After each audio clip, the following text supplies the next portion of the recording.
মাননীয় সেতুমন্ত্রী ওবায়দুল কাদের সাহেব আজ বিশ্ববিদ্যালয়ের শিক্ষকদের সাথে বৈঠকে বসেছিলেন।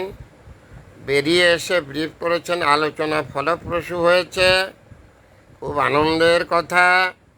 আবার এখন শোনা যাচ্ছে বিশ্ববিদ্যালয়ের শিক্ষকরা রবিবারও তাদের বিশ্ববিদ্যালয় বন্ধ রাখবেন।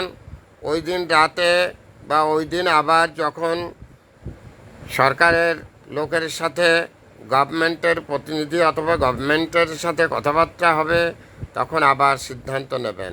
তাহলে আলোচনা কিভাবে ফলপ্রসূ হলো? আপনি যেখানে যান ফিরে আসেই শুধু বলেন আলোচনা ফলপ্রসূ হয়েছে।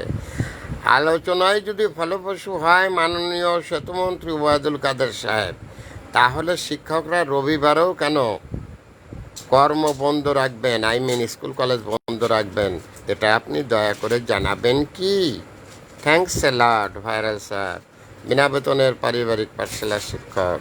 Mobile contact 9135204804। এটা আমার বিকাশের নাম্বার। আমি একটি বিনা বেতনের পারিবারিক পাঠশালার শিক্ষক। Thanks a lot.